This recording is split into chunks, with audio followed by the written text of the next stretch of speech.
every business has their own dreams, which is usually their mission statement, the purpose, the growth projection, the expansion projection, all those things. And then every individual working in that business has their own dreams, which are their personal goals. And so alignment is this simple concept that says, hey, you know what? The better I do at my job, then the more likely the business is going to achieve its dream. And the more valuable I become to the business, which means that I am probably going to be earning more money and getting promotions because I'm super valuable. And last time I checked, most dreams take money.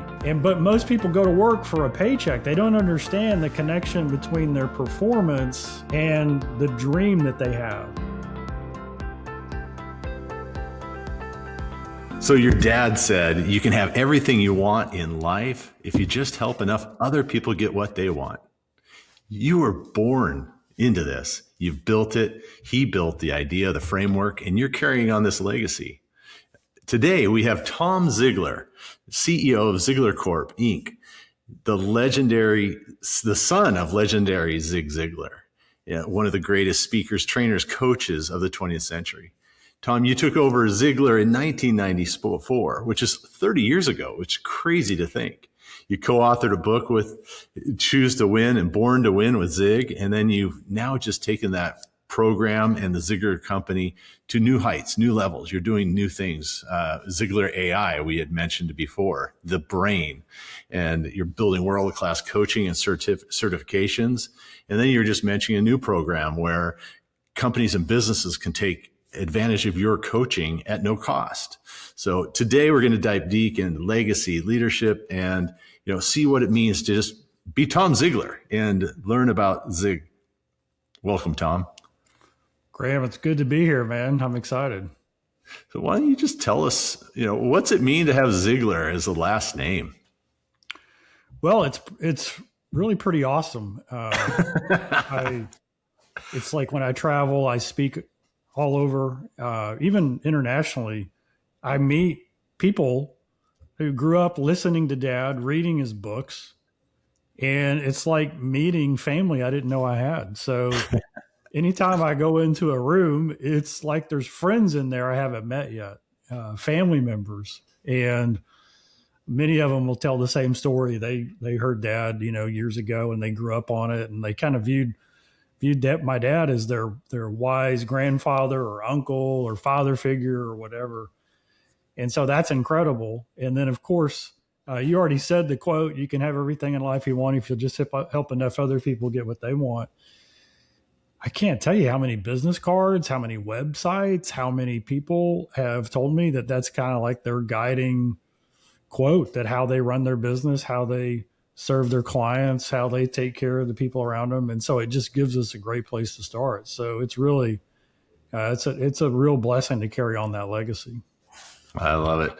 So growing up in your dad's house, did he inundate you with these quotes at home as well, or did he kind of separate work from home?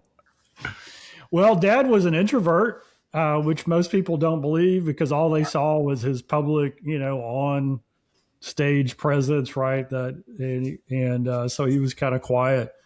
I remember going on road trips, being 10, 11, 12, 13, and Dad would be in the car driving, and you know how it is when you get going after 3 or 4 hours, it gets real quiet.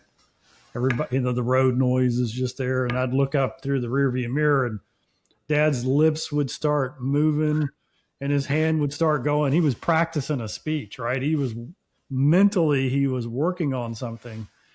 And those quotes that we remember, they didn't happen by accident. I mean, he wordsmithed them. But it wasn't just a memorable quote. It was always an anchor to a principle and part of a story that he told. And so now you've got 3 things kind of embedded in your mind, right? A great quote, a principle, and a story that's easy to retell. And so that's what made him sticky. And so like he did have great quotes. One day I got kind of chewed out for something that wasn't my fault, work related. And it was kind of an ongoing issue. And this was early in my career. And I was telling him about it, just kind of venting. And then he looked at me and he said, son, the only taste of success some people have is when they take a bite out of you. And so great. he had these great quotes, right? And they would just pop up at any time. And the ones that he's famous for are the ones like that are a little bit more, I guess, internal, I guess. Yeah, no, that's fun. So when did you realize, hey, you know what? This is my calling too. I want to follow in my dad's footsteps. Yeah, well, kind of the backstory is I went to college, played college golf. It wasn't a big scholarship school or anything, but I started really working on my game and thought, you know what, maybe I should turn pro and follow that. I was getting lessons from Hank Haney, who later, I guess he learned from me enough to go work with Tiger Woods. No, that's not true. But yeah, he did. He was working with Mark O'Mara when I was working with him, but then Mark O'Mara introduced him to Tiger, and I think that's when most of the world figured out who he was. But I wanted to be a professional golfer, and so I needed something to fund my golf habit. So I went to work at the company, working in the warehouse and in production, because audio cassette and VHS back in the day. So that's how I got my start. Then I figured out golf was not in my future. Those guys are good. Went into sales. And then where everything changed, it was at an Amway event. And it was, I think it was Salt Lake City. And there's about 20,000 people there. Big arena. And they have seating on the floor as well, right? So it's like huge amount of people. And they had us, Dad was the surprise guest. And so they let everybody go at 5:00. So they emptied the arena at 5 to go eat dinner. And then we had from 5 until 7 to set up the product table. And then before they came back in, we had to cover the product table with tablecloths so that people wouldn't see the Zig Ziglar books and video courses and all that. And so they opened the door at 7 and people are running in. And like the first guy through the door looks over at our table and the tablecloth had gotten turned up. And there was a picture of Dad on one of the audio programs. And he runs over and he says, is Zig Ziglar going to speak here? And I was like, shh, don't tell anybody. And I put it down and I said, yeah, he is, but don't tell anybody. He's the surprise guest. And he goes, well, is he going to sign books? And I said, yeah. And he said, well, where's the line going to be? And I said, well, right over there is a table and he'll sign there. And he said, well, I'm going to go stand in line. And I said, well, it's 7:00 and he's a surprise guest and he's scheduled to come on at midnight. But it's Amway, so we know it's going to run at least an hour late. So nobody's even going to know he's here until 1 a.m. So why don't you just go get a seat and come back at 11:45, and then that way you're only standing in line for 2 hours instead of 7, right, or however long. And he goes, no, I'll just wait in line. So this guy goes into a line that nobody knows exists. And I'm like, this isn't going to last. I'm like, mid-20s. That's my age. And he's there for like 3 hours. And I go over and I go, okay, what's your story? And he says, well, and then I understand he's got an accent. He goes, I'm from Central America. He said, I moved to the United States for the American dream. And I moved to Chicago and I moved in with my brother to get started. And I'd been here 3 weeks and I went to my brother and said, if I'm going to live the American dream, I've got to learn English. How do I learn English? And he said, my brother gave me this book, and he holds up the C at the top book. And he says to me, he says, translate this. Here's an English-Spanish dictionary. He says, translate this book from English to Spanish and then back from Spanish to English, and not only will you learn English, but it will change your life. So the guy starts crying, and he's like, he goes, Tom, you don't understand. I was an alcoholic. My wife was about to leave me. I had nothing. And I read this book and it changes every part of my life. Now my family's here, my marriage is strong, and I'm living the American dream. And that's when it changed for me. That's when I realized that we weren't in the book and tape business. That's when I realized we were in the life-changing business.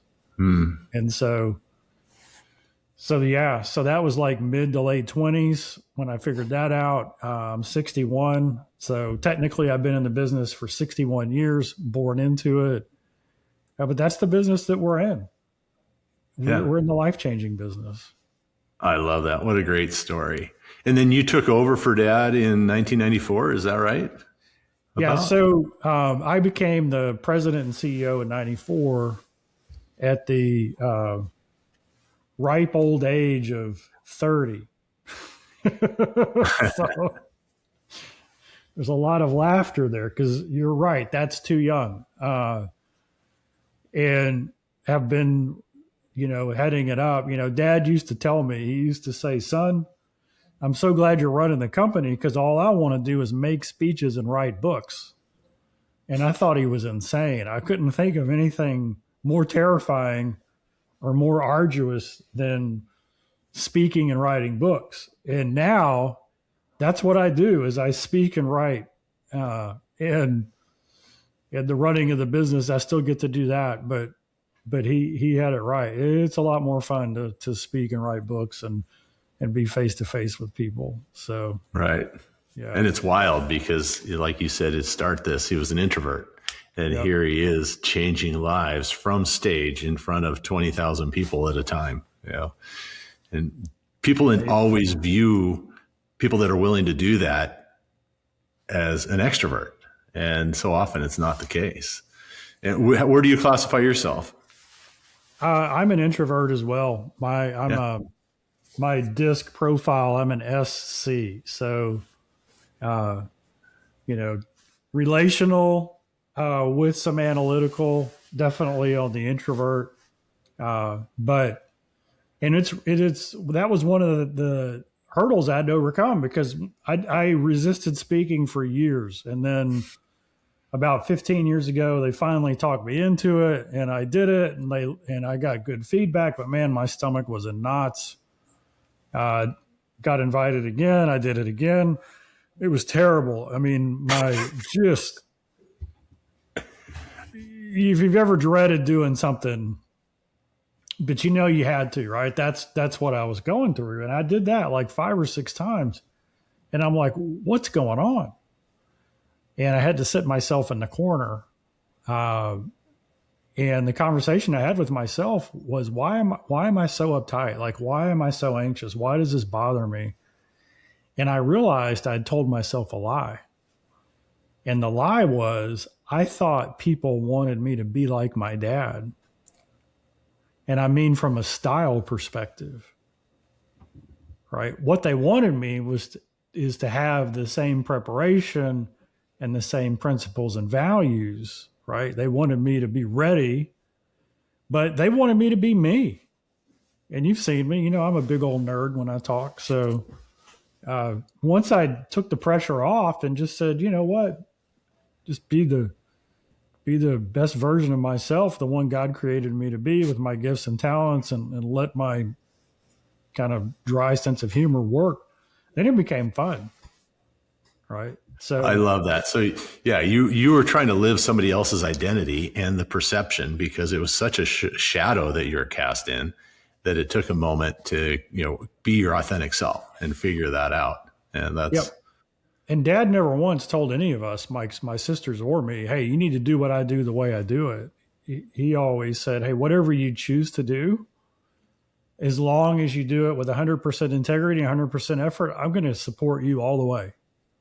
So he was as gung-ho about me in golf as he was about me in sales, as he was about me running the company, as long as I was all in and doing it with integrity. And so he never put that burden on me. Like he never pulled me aside and said, have you thought about, because Dad's body language, his facial expression, his humor, his his Southern drawl. I mean, all those things that he just perfected. Only he could do that. Nobody can copy that. So That's right. he never put that on me. No, that's great. And how refreshing to hear that, right? You know, that, hey, you be you. And I just want you to be full of integrity and serve others and be clear on who you were and what your purpose is and how God created you. That's a beautiful thing. And I know that your niche is working with entrepreneurs and business owners. We do the same. And I've worked with a lot of generational businesses, right? So they're trying to pass it on. They're trying to keep that legacy going.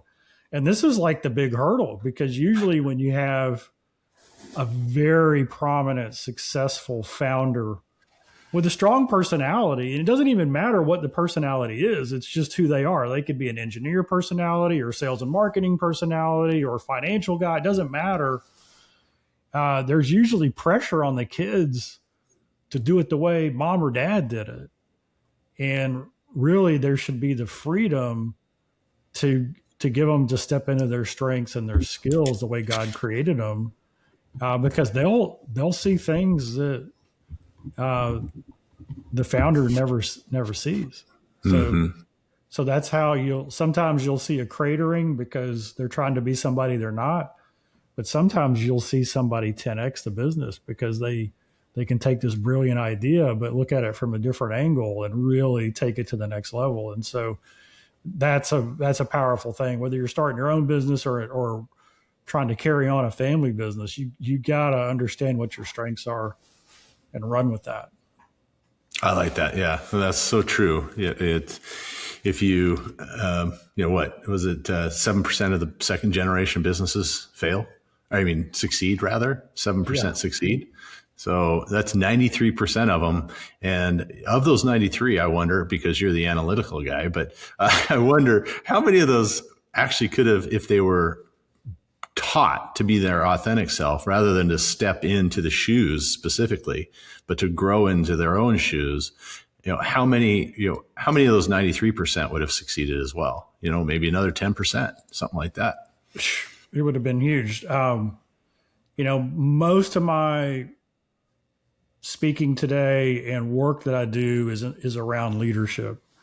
Mm-hmm. And if you study the greatest leaders of history, they come from all different personality styles, right? They have different backgrounds, different histories, different profiles, but they do have one thing in common, and that is they were able to identify their own blind spots and put people more competent than themselves in those blind spots.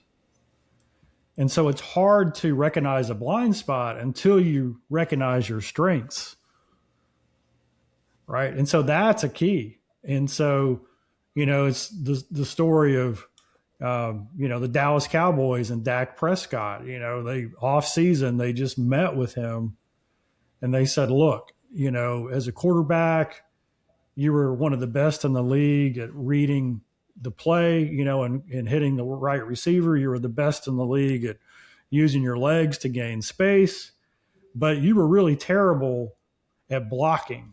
So this offseason, that's all we're working on is blocking for you. Oh, and by the way, the only thing worse than your blocking is your field goal kicking. So you're going to do that too. No, they didn't say that. They hired blockers and kickers, right? That's right. And so what if we looked at not just our own family members, but everybody on our leadership team, and we said, golly, what is your greatest strength? And try to amplify that, and then trade roles and responsibilities to where people are working more in their strength and moving away from the things that they're not so good at. But for whatever reason, it's like a requirement that if you've got to like develop everything to the same level, and it just doesn't work. Right. And if nothing else, you're exhausted trying. You may be able to improve it. You could do it. I'm really good at accounting. I'm naturally gifted at that. I hate it. It drives me crazy, and I don't like doing it. So therefore, I'm probably not the best person for that job because, because I'm exhausted and crabby when I do it. Yep. But you also have that superpower where you could look at a P&L and know almost instantly that something's not right. Right. Right. Mm-hmm. Because you're familiar with the big numbers. You're familiar with the line items that count. In your head, you know how many projects are pending and new deals are coming in, and did that payment hit the bank yet? And so you're exactly the person who needs to double check the CFO, but not do the work. You can find the problem, right? Exactly. Yeah. And, occasionally if the wide receiver is doing an end around using your analogy and Dak's in the way, he can be a blocker, right? Yeah. You can come in and fill that need. Be a little careful, but you don't want to do it too often. How good of a block do you want your quarterback to throw? $50 million a year quarterback.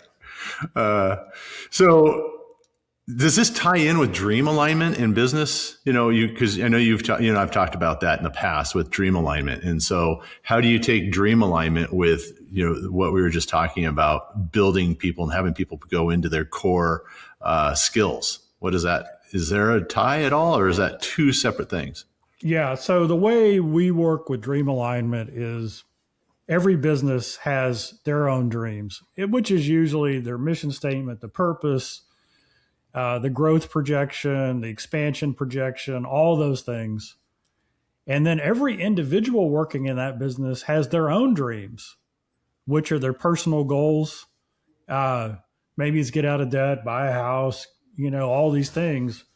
And so alignment is this simple concept that says, hey, you know what? The better I do at my job, then the more likely the business is going to achieve its dream. And the more valuable I become to the business, which means that I am probably going to be earning more money and getting promotions because I'm super valuable. And last time I checked, most dreams take money, right? But most people go to work for a paycheck. They don't understand the connection between their performance and the dream that they have. And so dream alignment, like we have it in our coach leader coach program, where we coach leaders how to coach their people. As a leader, when I'm coaching somebody on my team, there are 5 steps to this. The first one is I just simply say, hey, what does success look like to you? And so we're trying to identify to that individual, if I have a good year, what does it look like? If I have a win, what does winning look like? And then the second question is, well, why is that important? And this is where it really jumps into the dream aspect. Well, if you're really successful and you get the promotion, you get the raise, what happens then? Oh, well, then I can pay off that car. Well, why is that important? Well, when I pay off the car, then we can start putting money for a down payment on a house. Oh, so why is that important? Because that's my dream. I want to move my family into a house. And so now we know what success looks like, what's driving that, the why behind it. And then we just ask a question. This is the third step. Would you like some help buying that, or, getting that dream house? Well, yeah, I would. So we asked the performance question. What attitude could you demonstrate? What effort could you excel in? And what skill could you develop that would allow you to be more successful in your job role? And as a leader, you just be quiet. You just let them talk, right? Because you're trying to figure out what's their maturity level. Do they understand that attitude and the energy you bring, it has a huge difference in your overall success? Do they understand that the effort that you put in, how hard you work, how often you do something, your consistency, the tracking of the numbers, all those things are really important. And do they understand that I've got to get better tomorrow than I am today in order to create value in what I do? And so as they tell you that, then they're starting to get a game plan. You say, write that down, write that down, write that down. Step 4 is co-creating the plan. And so I would say, Graham, man, you've written some great stuff down. How would you like to co-create a plan where you can get that house? Oh yeah, I'd love that. So I'd say, well, Graham, how are you going to develop that attitude in yourself? What are you going to do? Well, we do that for each of the attitude, effort, and skill. And suddenly ownership in the plan is created. Because I didn't tell you what to do. You told me what you thought you should do. And as an experienced leader, I nudge you in the right direction if you're off track. But if you're right on track, man, I'm just high-fiving you. And then at the end, I say, Graham, that's a great plan. Is it okay if I hold you accountable to your plan? Well, who's going to say no to that? And by the way, if they don't hold them, if they're not accountable to the plan they created, they're not going to be accountable to the plan you give them. So, and step 5 is what we call the accountability heartbeat. And that's where we touch base every week. Just an intentional conversation around those 5 steps. So you said last week you were going to go work on this skill. Did you register for that course? Did you go talk to so-and-so about mentoring you on that? I mean, you know, it's like so simple, but we check in every week. And so now as a team member, you start feeling like, wow, they really want me to grow. Right. And this is the key. People stay where 3 things happen. Where they're growing, developing towards a goal, and experiencing a high quality of life. So when you have those conversations every week, you're asking about the whole person. How's your family? You know, what's going on? You know, how's your health? How are things going? Right? You develop a relationship. And so let me ask you this. Why would somebody leave if they're growing towards a goal or higher cause or purpose and they have a great quality of life? Why would they leave? They wouldn't. Right? We know that people stay in companies where they get great benefits, competitive wages, and where they're growing towards a higher cause or purpose. If you, Right. you know, that's just it. It's not complicated. Yeah, you have a team working for a paycheck, or you have a team working for a purpose. And that purpose it can be an individual purpose, and it's ultimately a purpose for the business itself. So there's 2 or 3 levels of that, or layers of that. And maybe that purpose is I'm doing that so I can buy a house, so that I can move my family from overseas to come to the US so they can live their dream and then live, be part of the family and bring everybody together. And we saw that when we, with the facilities company, we had cleaners from specific areas, say Ethiopia, Ukraine, and Ecuador, and their main goal in life was to move family members from there to here to the U.S. so everybody could be together. And like you say, a house was a bonus, but first they had to get the car. Then and oftentimes they'd get the education that went with it. Like you said, we had some that. One in particular, one of my favorite stories, he was a CPA, I guess, for lack of a better comparison, overseas. And he moved here and he was cleaning toilets. And he told us our goal, because, we use your framework to a certain degree. And we asked him, what do you want? And he wanted to bring family over. And we said, well, you need to make more money. And he says, I know. And you need to take advantage of the skills you already have. He says, I know. And said, so go sign up for night school. Let's figure this out. And so we were able to help him, become an accountant here. And ultimately with that, he moved on from our company, which was fine because that was serving his goal, his purpose. And so I love that. A big thing is mentoring. You just mentioned it. If we go find a mentor, if we go learn, your dad was a mentor to many. Who besides your dad was a mentor to Tom? Who was a mentor to you? Yeah. So right now, kind of my inner circle mentors are a couple of really good friends, Bob Bodine, who Bruce Barber.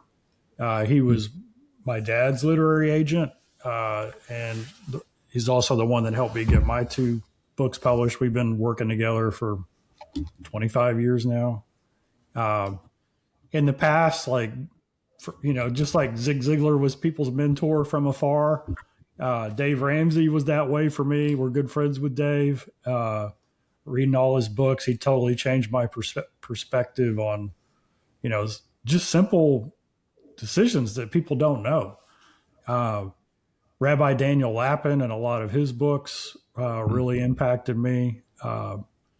So those are a few of the people. And I read, I don't know, 30, maybe, well, probably 50 books a year, maybe more. So I just in a constant search for it. And I've been blessed to be plugged in with so many great people through the years. And to, maybe one of the greatest pieces of Dad's legacy is, how do you choose your coaches, your mentors, the people you want to learn from? Because there's got to be a high standard, and it's got to be principle and values centered.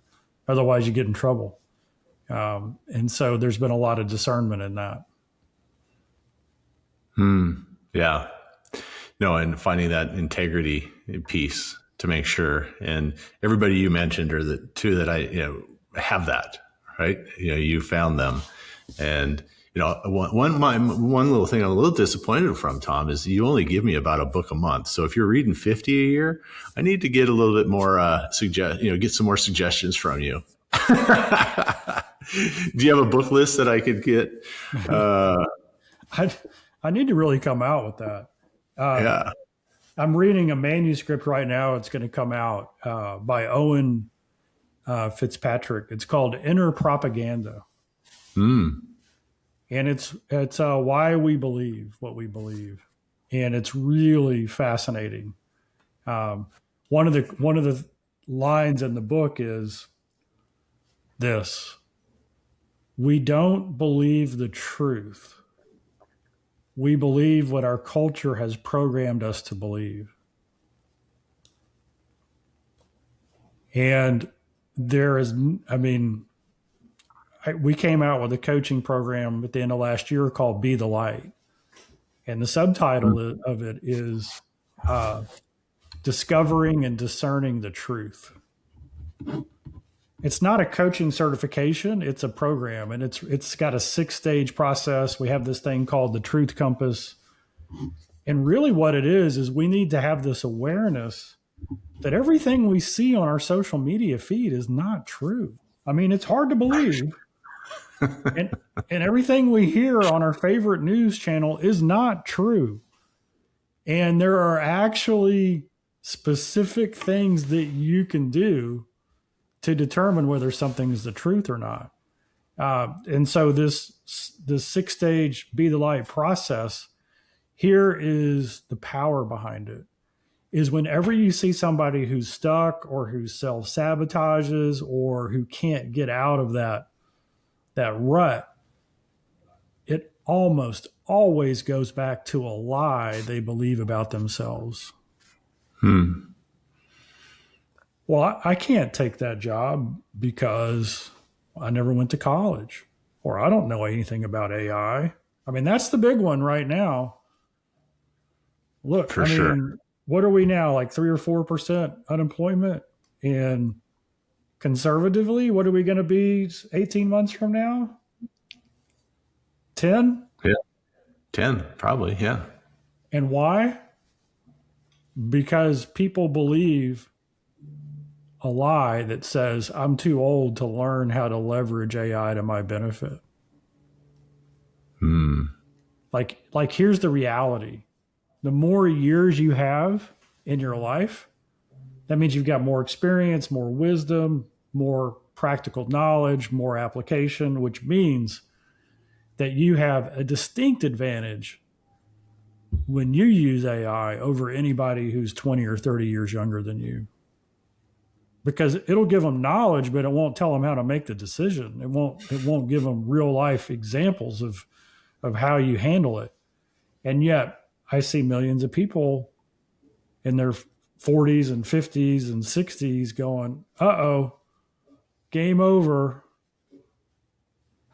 So that's a tragedy to me. And that's what, I'll tell you about Ziglar of the old days. Okay. So 25 years ago, we would do a big sales proposal for a company, and we, sales training, the whole 9 yards. And every now and then the company we were doing the proposal for, they would say, do you want to know what your competitor says about you? And we'd say, sure. And this is what they would say. They would say, your competitor says that all Ziglar is motivation and fluff and mindset. And what you really need is skills training. Well, guess what, world? If you're in the training business like we are, AI can give you more better skills training with your own knowledge into it than Ziglar ever will. Than any Sandler program, any well-known thing. So what's the difference? The difference is that there's two words we got to focus on, and that's transformation and belief. You can have the best training program in the world, but if you don't know how to take somebody through a transformational journey and you can't transfer your belief onto them so that they'll give it a try, it's not going to work. And so what's interesting, the thing that made us irrelevant to according to our competition 25 years ago, is the only thing that has value today. Because if, Graham, you coach executives, you coach owners, whether they do what you encourage them to do or not, depends on whether they believe in the transformation and they believe that you believe that they can do it. Because they step out of their comfort zone on faith. And then the ones that do, they go, golly, that was awesome. Why didn't I do that sooner? It was never about the skills. Yeah, no, for sure. And I think that we have to add I'd add a third thing besides those two, transformation and belief. I would say human. There has to be a human element to that too. Yeah. I think that. Yeah. Go ahead. I was just going to say, in a conversation with Owen, I was just talking about his book about 3 months ago. We were talking about the AI subject. And I said, AI will never have wisdom and AI will never build relationships. Mm-hmm. And he said, that's right. He said, but there's an even bigger one. And I said, what's that? And he said, AI will never believe in you. So that is the human thing that you just said, right? AI will never believe in you. It's funny. That's huge. You can do all the best prompts in the world. You can create something that's amazing. And it's likely just to sit on your desktop until somebody who you trust says, Graham, I believe you can do that. Yeah, right. That's often the difference between success and failure is somebody's believing in you. Right. Somebody's born in the right or the wrong situation is the belief in you. Yep. And that's been transferred. And what we do ultimately at Ziglar is we teach and equip people on how to believe in themselves. And, spiritually, let's talk about that for a second. If somebody believes a lie, and you point out the lie, and they recognize the lie, and they still hold on to the lie, the reason is because our beliefs create our identity. And so to let go of a belief that's wrong means that we are letting go of an identity we have. And so we have to find a new identity. And that's scary. Okay.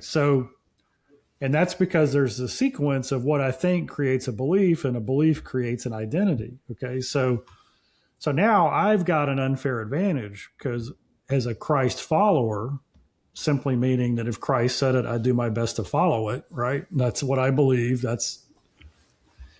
My identity's in Christ, and it's a gift. He gave it to me. I didn't earn it. I didn't believe it. It was a gift to me.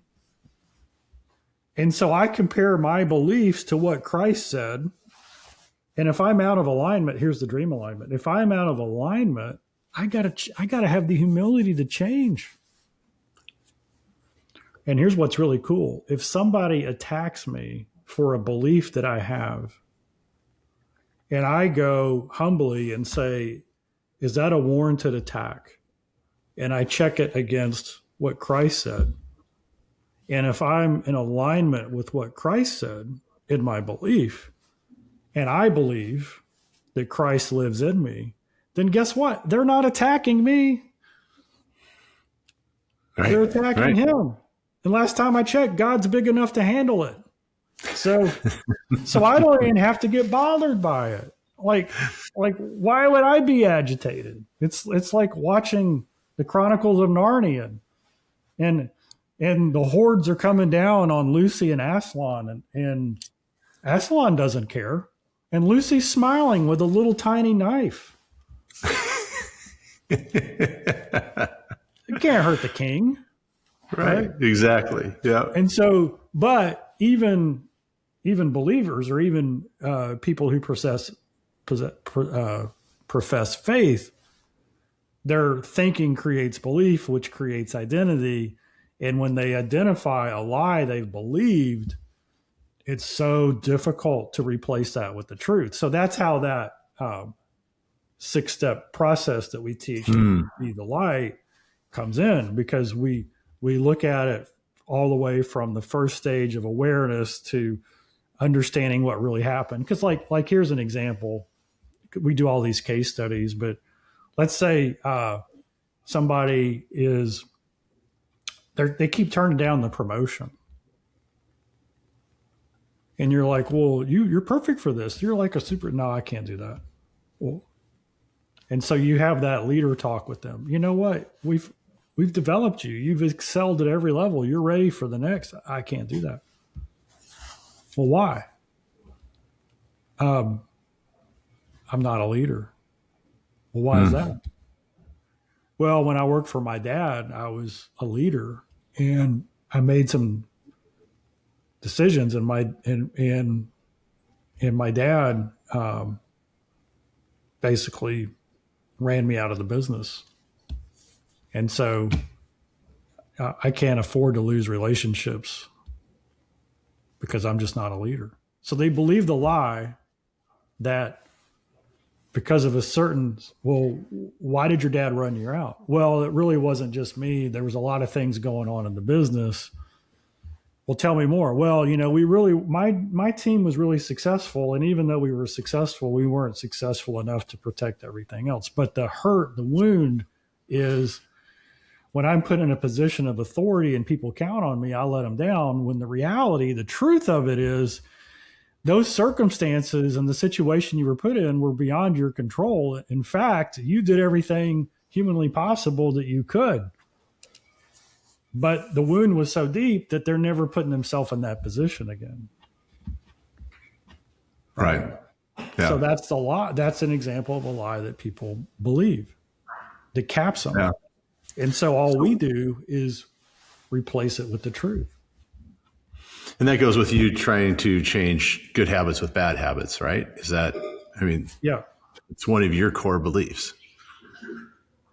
Absolutely. And I've seen it in you, just you personally. When I met you versus now, you're probably significantly lighter, let's say, because of changing some habits that you had. Oh yeah. So today is 1,462 days in a row. That's how many 1,000 days of what? Working out. Ah, nice. There you go. So it's just, it'll be 4 years the end of April. I may have quoted you wrong. I can look it up. But anyway, I've worked out every day, 30 minutes minimum, for almost 4 years in a row.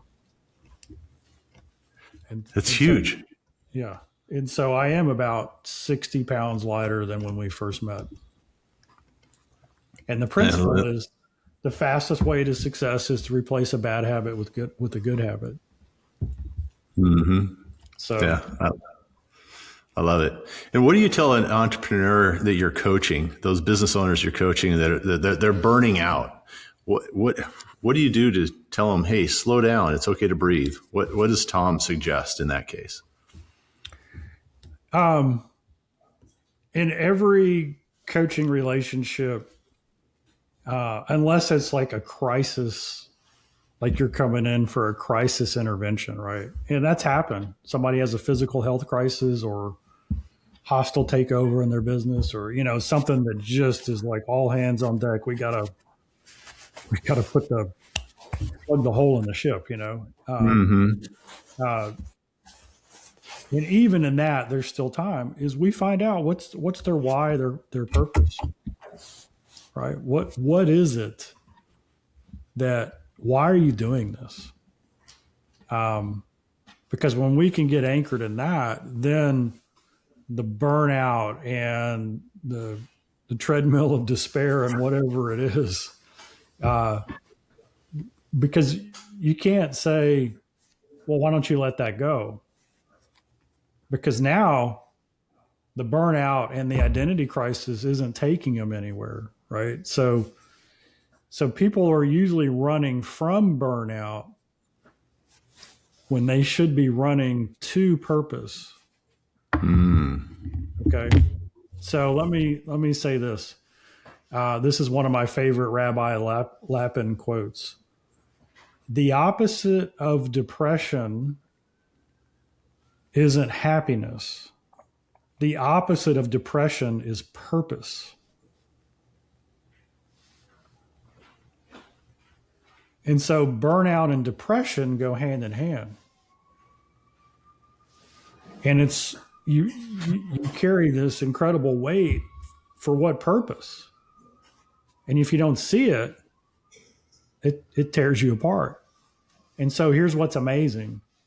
Happiness shows up on the road to purpose. So that's the key, right? Is so if somebody is dealing with life struggles, all the things that are going on, what's your why? What's your purpose? What's the higher cause or reason you're doing it? And then we go to the wheel of life. 7 spokes: mental, spiritual, physical, family, financial, personal, and career. And we do an inventory on each one of those. And what you'll find is that if you can lean into and work a little bit every single day on the mental, the spiritual, and the physical, and you get some momentum in those, even if it's just 5 or 10 minutes, then what happens is you're building the core and it's aligning with your purpose. And then the burnout, the drudgery, the things go, and you get that clarity.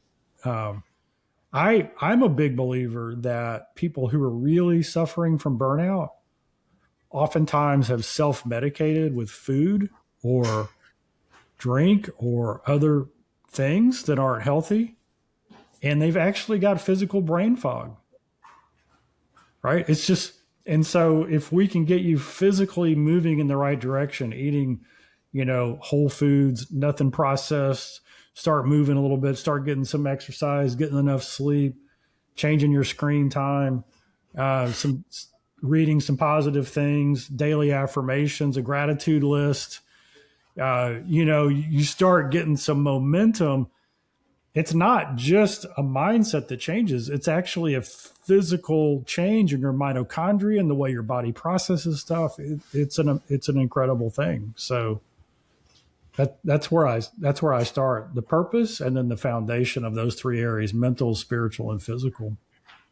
I love that. And it makes so much sense. If you work on your inner self, then you can work on the external, but you have to start inside and then go out. So if somebody is isolated, if they feel like they have no peers, nobody understands them, the pressure of being the CEO, the boss, the owner is just getting too much. What's your advice for those people? They need to join your group, man. Thanks. Yeah. I'm just going to be flat out. You've got to be around people who are intentionally moving towards a higher cause or purpose, right? And when you hang out with those kind of people, you realize they're just like you, right? They got medical problems. They got kids who've been off the rail. They've got businesses that were doing great and all of a sudden they're in trouble. But the difference is that they've got a different perspective.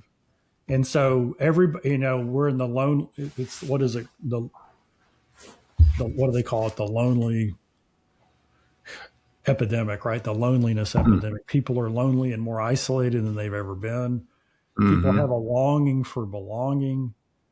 And so getting involved in a community, a group that's like-minded, moving in that same direction, people who will share your wins, they'll hear your pains, and they get genuinely excited when you do something good, right? When something good happens to you, right? They get fired up. And then when you need help, they're there to support you. That's what you need. Yeah, I agree. And thanks for the plug. That's Bottom line. And if somebody says, just snap out of it, just be positive, man, I wish that worked. Zig Ziglar would have cured the world. That's right. But he never said that either. No. He said, you got to do it every single day. Motivation is like showering. That's right. You need to do it every single day. That's right. So if they're if they're a faith leader and they're leading a company, what are you seeing, or how do you feel that incorporating that they can be their authentic self in their business and their values without creating some sort of conflict? What are you seeing, or what do you suggest or recommend for them to be able to be authentic with their own life, both at work and in their business? Yeah, so this is kind of cool. And at the end of 2021, came out with my leadership book called 10 Leadership Virtues for Disruptive Times. It's right over my shoulder here, right? Well, I'll put it in the camera. Okay, so there you go. So there it is. 10 Leadership Virtues for Disruptive Times. And so we know disruption is going to happen. Mm-hmm. In fact, I'll give you the Gallup. This just came out this year. Gallup interviewed, well, probably surveys more like it, because it was tens of thousands of employees in companies all over the world. And they said to the employees, what do you want most from your leaders? Like what is it you need? And here were the two things. They said they needed hope and they needed trust. So what does hope mean? So this is what hope means to a leader, is you've got to share as a leader. You got to share with your team the vision that you have for your business, where you're taking it, the problems you're going to solve, the difference you're going to make in the community. And the more you share that, what happens is the people on your team, they hear it and they hear it and they hear it. And then one day they go, well, they wouldn't be telling me that unless I was part of the plan. And so that means they see a future for me.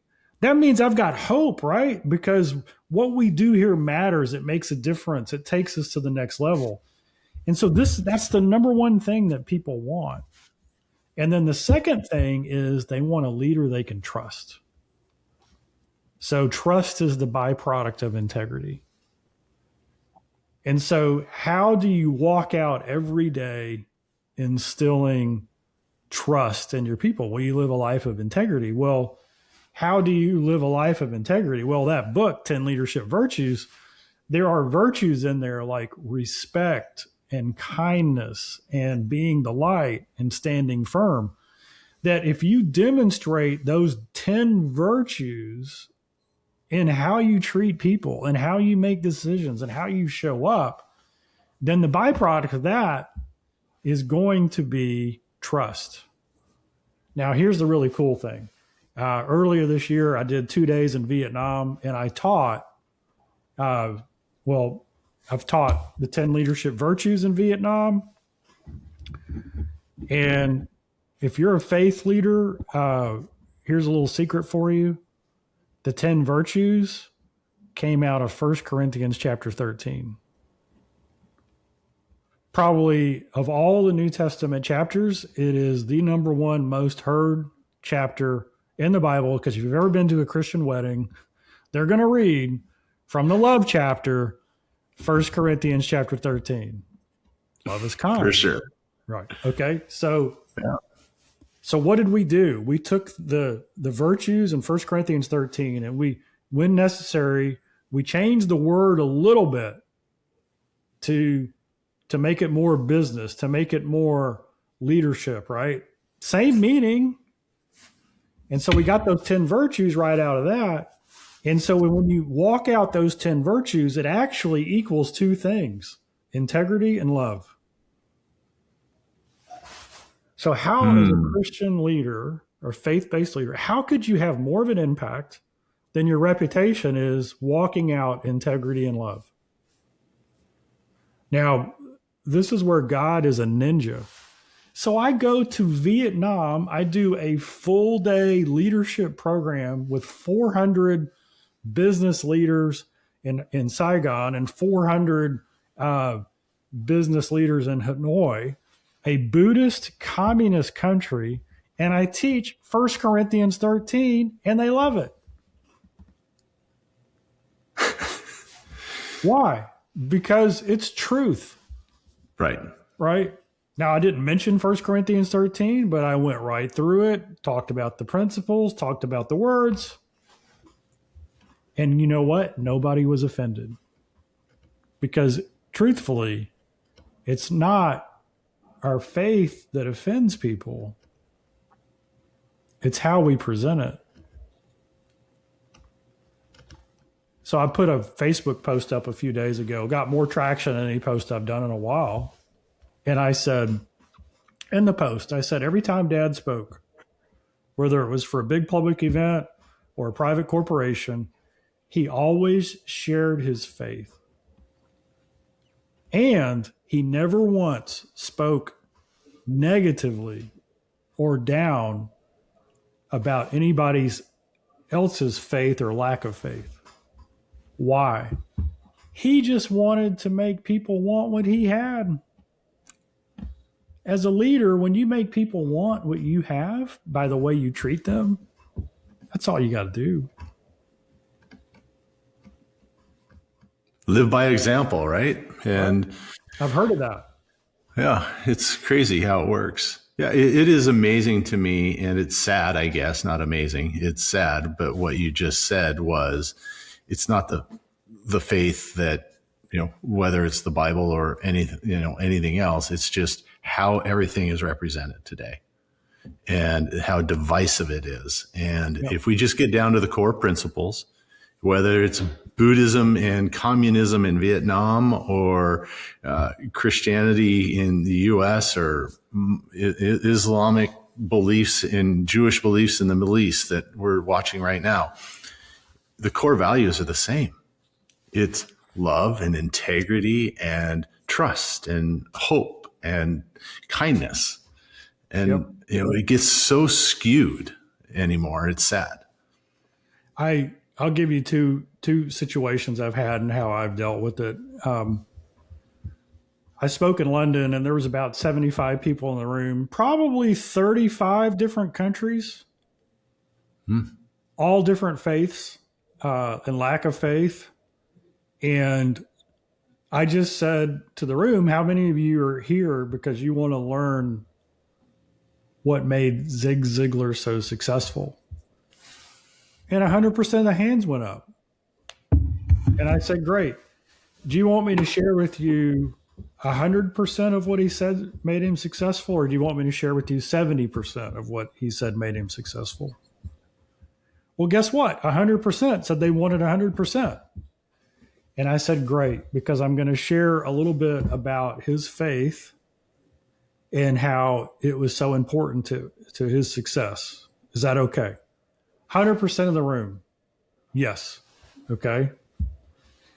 Another time I got thrown the hand grenade.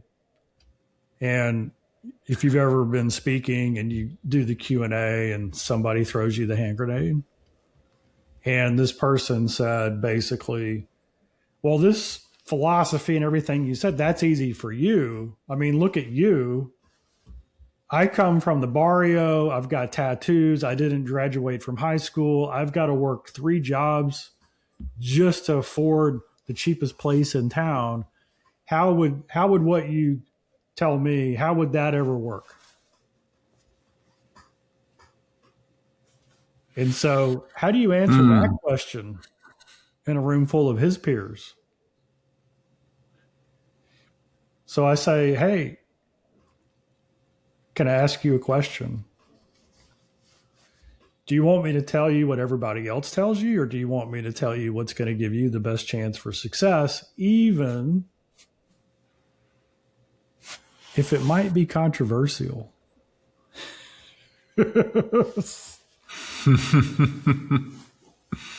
It might hurt your feelings even. Yeah. So, yeah, when we get when we get called out, or when somebody raises their hand and like that. So, and then when you go into a hostile environment, and we've all been there, like I will present my faith in a way that I'm not telling people what I believe. It is far more around inviting them to ask questions, why that's important to me, why I believe it. Because if you can get the room to ask you the question, well, then you're obligated to answer.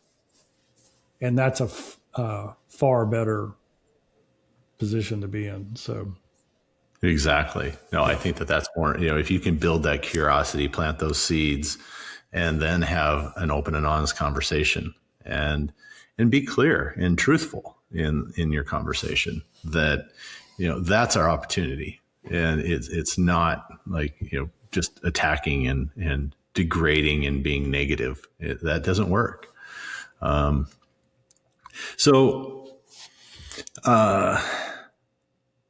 If your father was sitting, kind of going a little bit deeper on that one specifically, if dad was sitting here, if your father was sitting here right now, and the state of leadership in society, you can pick any level you want, what would he say, and where would he say people need to go and focus? yeah.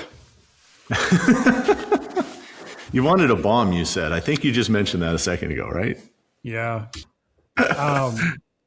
This is I mean, we've talked about this as a family and as our business. And that's why I wrote, Be the Light and the Truth Compass. Like one of the aspects of the Truth Compass is it's never appropriate to dehumanize somebody else, ever. It ends up hurting everybody, especially your own case. And I believe social media, cable, the megacorps that control it, there is purposeful polarization.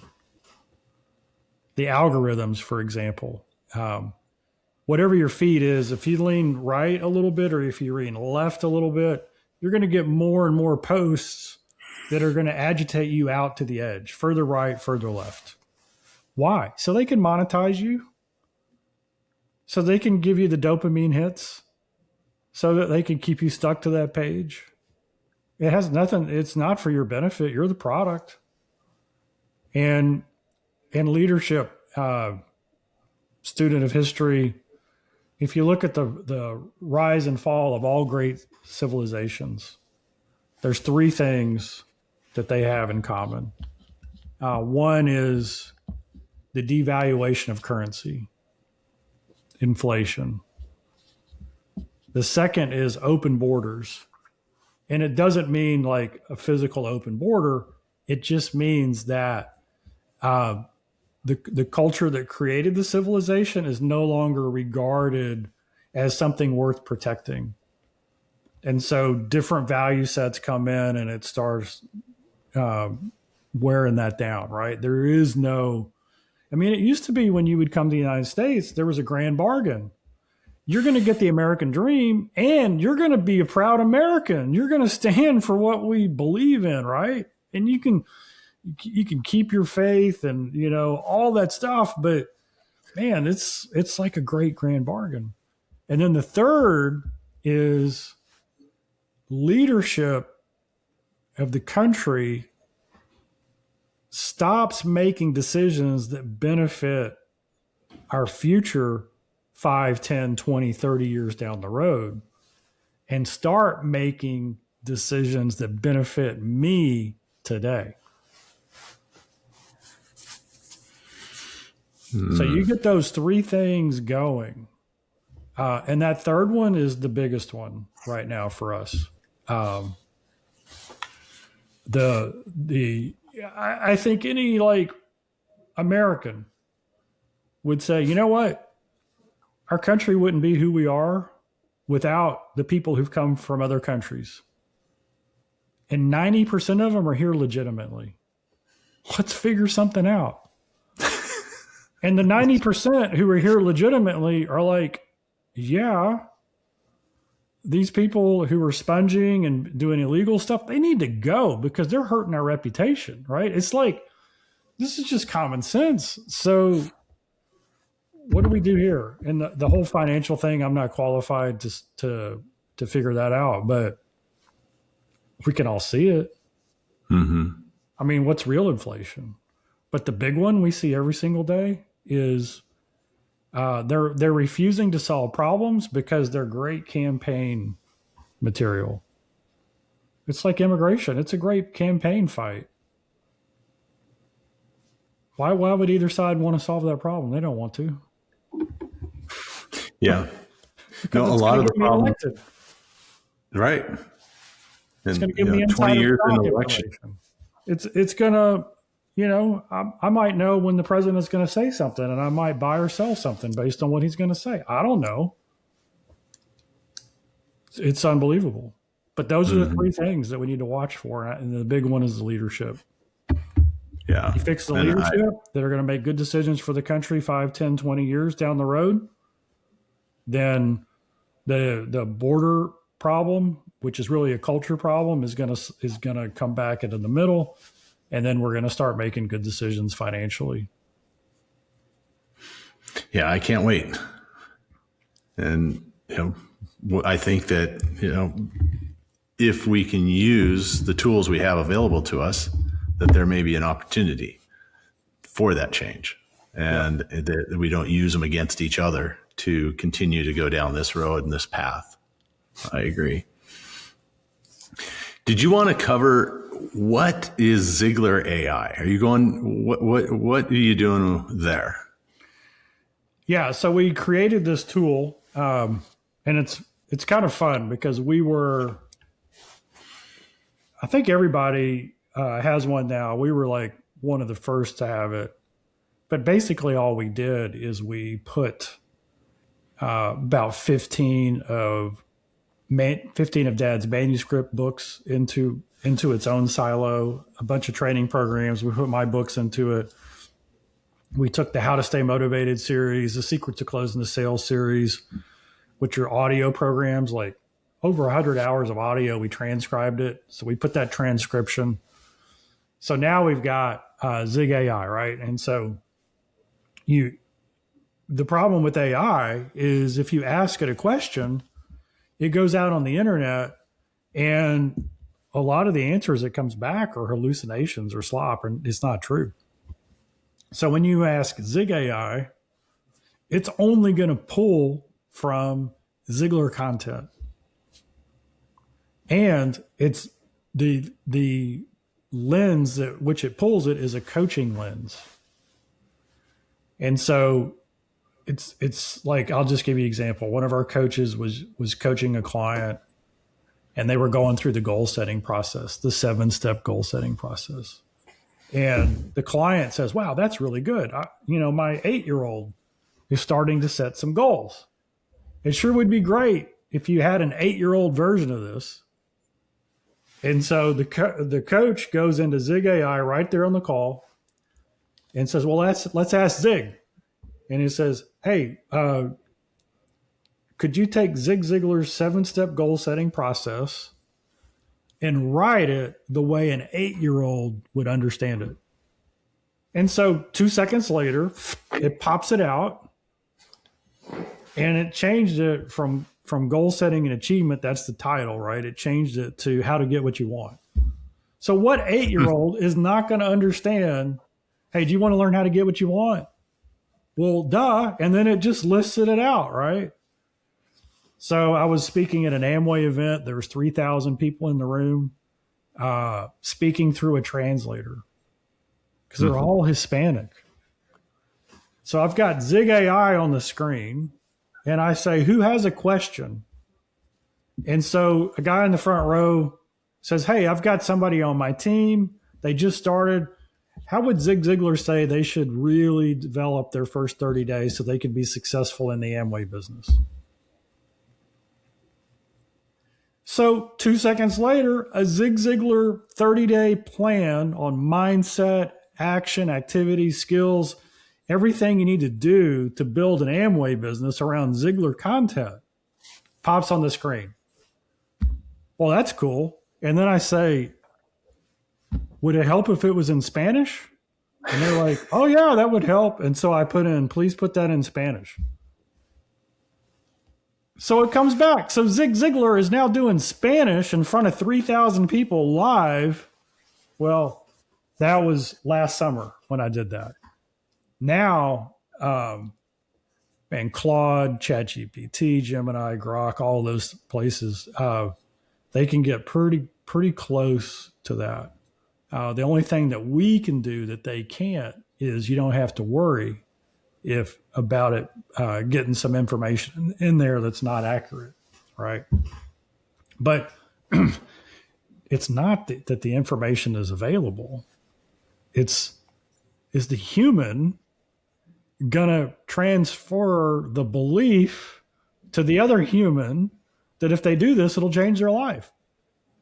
So that was a powerful asset to the coach because the coach was involved. If they just sent the link and said, ask Zig, it wouldn't have had an impact. Right. Right. Oh, and I'm living proof of that right now. I'm pretty good at doing all those things myself, but I was looking for, a mutual friend of mine, Evan. He sent me something that I needed to do specifically. And it was a training that he had done, and he gave it to me. Well, I listened to it. But what did I do with it? Nothing. Because there was no human to hold me accountable. He didn't ask. He said, hey, Graham, this is great. You need to do this. And then, of course, Janelle says, where's that Evan training? Why aren't you doing anything with it? And I said, oh, I forgot about it. So I listened to it, which is great. So what? But I didn't take any action. And now I actually have since then, because I had that same thought of, I need to take this digital voice, this audio, and actually take action. And I guess if you think about it that way, listening to your dad's tapes in the car, we still had to take action after that. So it's no different today than it was before. We still need to transfer the belief. We need to take action. We need to change our identity and transform our lives. Yep. Yeah. So we really haven't changed as much as people want to say. So what is it that Zig Corporation, Zig Inc., Tom Ziglar, what are you guys doing, teaching, growing, coaching, speaking, training? What's it look like now? Yeah, so we have 2 or 3 kind of big rocks, maybe 4 or 5 big rocks. We're having this year, October 16th, we're having the Zig Ziglar 100th See You at the Top birthday celebration in Nashville. It's actually in Franklin, Dave Ramsey's headquarters. So we're going to have 1,500 people there. Dave Ramsey's going to speak. Brian Buffini's going to speak. Todd Duncan's. We got like these world changers who were all inspired by Dad. So that's a big initiative. So anybody and everybody who's ever been impacted by Zig Ziglar, we're going to get together. It's going to be a day of transformation, and it's going to be one of the themes is be the light, because this philosophy changed your life, and the ripple effect of legacy happens when you take that philosophy out. And we got to be the light. We got to take the shade off and let the light shine, and just treat people right and stand for what's true, and be committed not to our beliefs, but to discovering and discerning the truth. Right. So that's a big initiative. The main stuff we do corporately is leadership development and training. And we come in and we work with leadership teams. And kind of the superpower there is we coach leaders how to coach their people. So we do the class and then we coach the leaders. So we've actually, next week, we're going out to Jimmy Hiller's place, and we're going to train 40 of his leaders. And then we're going to be coaching, and this is the first class. And then we're going to be doing coaching with all of his leaders. A total of 70 leaders are going through it. And that's a fun program because we took he's got an amazing organization. He's got over 900 employees. Wow. Good for him. And we took his internal stuff because it's really good. In fact, we've helped them develop care leadership. So we're calling it care leadership. It's got some Ziglar stuff. It's got some Jimmy Hiller heating and air, plumbing, heating and air, man, just amazing. So that is like one of the things we do. We work with another big company called Integrity. We've trained over 600 of their leaders over the last 3.5 years.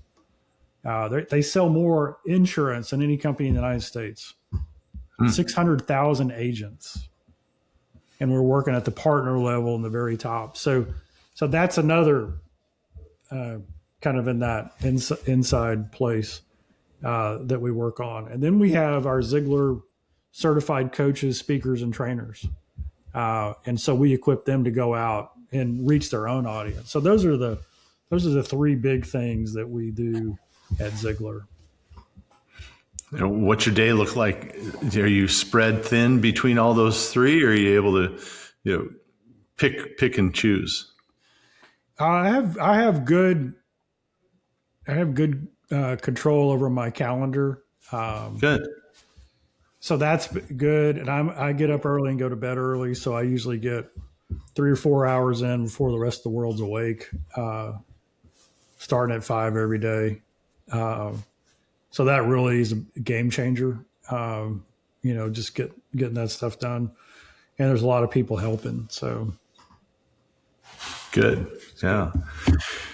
Well, you up for some personal fun and fast questions, just off the top of your head, just some rapid fire? If I don't know the answer, I'll make it up. So that's perfect. That's what we look for here.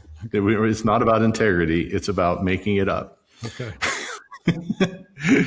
What's your favorite quote?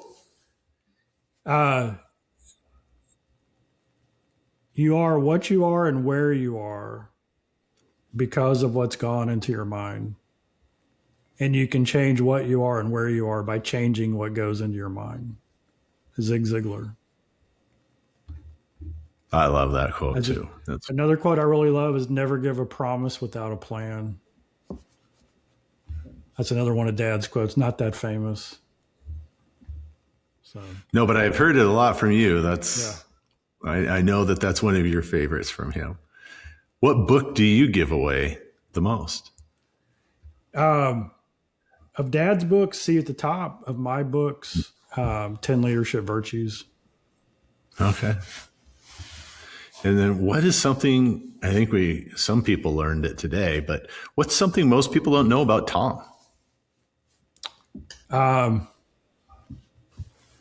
Probably that I'm a health nerd. So I'm always experimenting on my body. So yeah, right you now, and Dave Right now I'm doing psyllium husk and potato starch. That's all you're eating? No, just little bits. I'm trying to get Oh, my ratios right on my LDL and stuff. My cholesterol's low, but my ratios aren't optimum. So I'm I have that issue too. I'm tweaking. I Yeah, do my blood I work am. about every 3 months. So a lot of blood work. They take a couple of gallons every time I go in. Yeah, I just got mine done this week. Same thing. And I drink, and talking about, another MLM is Zinzino. Mm-hmm. And so I've, be trying to get my cholesterol in line and raise my good cholesterol. And I was doing a variety of different things like you were. And a friend of mine said, try this. And I said, but I don't really need, I don't want to sell anything. He goes, no. Here's 2 bottles. And then next quarter, when you test, let me know. And sure enough, it changed everything. So I was able, it was a way better for my body to process that than some of the other things that it was doing. And so everybody's different in that. So Yeah, I've done like I'm a keto person, low carb, carnivore sometimes. Um, and people say, well, what diet should I do? And I'm like, I don't know. Your blood work will tell you.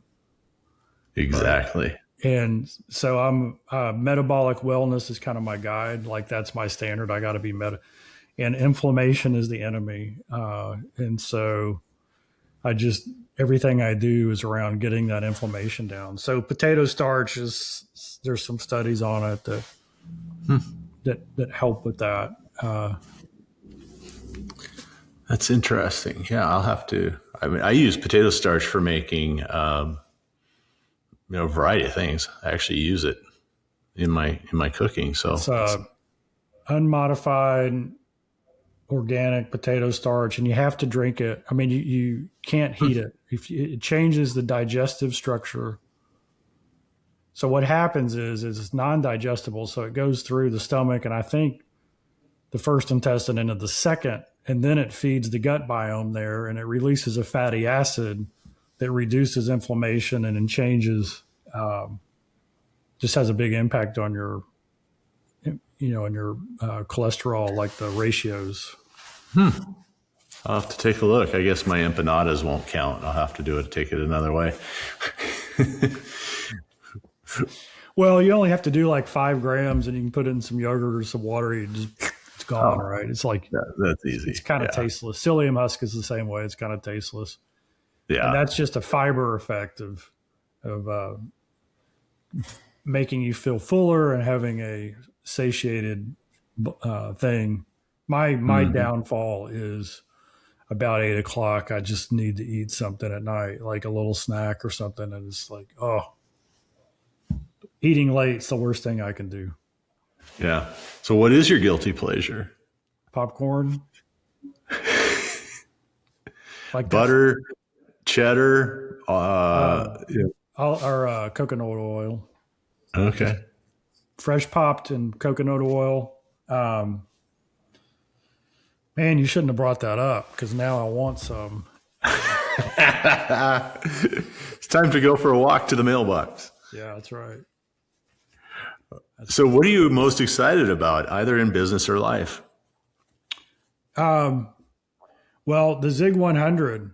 Yeah. Yeah. So if you want to learn about that, just go to Ziglar100.com. It'll tell you all about it. That is really pumped. And there's I'm a spokesperson for another company, which has led us to start it. I've got another company I've started, and it's just really, really cool. It's a supplemental benefits company. And what they've done is one of the benefits is Ziglar Life Health and Wellness Coaches. So if you get the supplemental insurance for your employees, I call it the 80-80-20. The company saves $80 a month per person, like just goes to the bottom line. the employee's paycheck goes up $80 a month. And I'm sorry, it's 88. And then you get 8 benefits. And one of the benefits is each employee gets 6 life, health, and wellness coaches a year. So I can literally look at people and say, is it okay if I pay you to coach your people? And as you know, coaching changes lives because you have accountability. It's based around your why, your purpose, your goals. And most people in organizations, they're in the middle of life. And until they have a crisis, they don't know they need a coach. And then it's expensive because what do you pay for a coach? $200, $300 a session? And I only get 6 sessions with a Ziglar certified coach, and it's included. And they make more money every month. And make more money. It's crazy, and it has to do with the way the ACA, Obamacare, and the Section 125 plan is written. And I'm not an insurance person, other than we do a lot of training in that industry. But as a spokesperson, just seeing that, I was like, wow. So now we're coaching people from companies that are coming through that door, and it's amazing. It's just amazing. Yeah. And so how many coaches do you have that are available to fulfill that? Do you have enough, or do you still need to certify more coaches too? Well, that's why we have our certification program where we bring in coaches all the time. We have about 500 certified coaches, and it's kind of a ramp up, and so more and more coaching sessions are happening, and hopefully it becomes a problem to find coaches. I think it's a great problem. I know, because we pay the coaches to do those sessions. So if we have more demand for sessions, it'll be easy to get certified coaches because we can pay them. Right. You can guarantee them some work. That's right. They need to go promote that on your behalf. Absolutely. So if there was one piece of advice that you could give our listeners today to be more intentional about their life, what would it be? So the fastest way to success is to replace bad habits with good habits. That's one of my quotes. I would find an area of your life that you want to improve, and then commit to a streak and never go back. So we talked about me working out every day, 30 minutes a day for almost 4 years now. When I set that goal, I set it intentionally so that I could do it every day. So my definition of a workout is 30 minutes of intentional movement. It doesn't have to be in a gym, right? It can be walking, it can be lifting weights, it can be an elliptical, and it doesn't have to be 30 minutes in a row. I've flown to Australia and walked 30 minutes or 10 minutes at a time between gates along the way. I've done squats on an airplane. I mean, I've done all these things because it's 30 minutes of intentional movement a day. That's it. And so after about 3 or 4 months, you're just not going to miss it. Right. The other goal I set around that is I set a goal because I'm 61 now. So I set a goal to do this and never get sore. So that's crazy. Well, why did I do that? Because I want to work out every day for the rest of my life. And so if right now I can do 10 curls with a 10-pound weight and not be sore, then that's what I'm going to do. And then 2 days from now, I might do 11 curls with a 10-pound weight. And I might just add the number of reps up to 15 or 20, and then I might increase the weight and go back down to 10. But the point is, every week, every month, every year, I've just got a little bit more strength, a little bit more endurance. So I might increase my speed, my weight, my time, whatever it is. And if you do that, you're playing the long game. And when my body says that hurts, I say, yeah, that hurts. I'm not going to aggravate it. So I'd move to exercises that support the area instead of doing what we used to do when we were young and do it anyway. And then get sore and Yeah. hurt. So, yeah. So, Well, and if you're sore, you don't want to get up the next day and do it again. right. So find a bad habit that you have, replace it with a good habit, and make it a streak.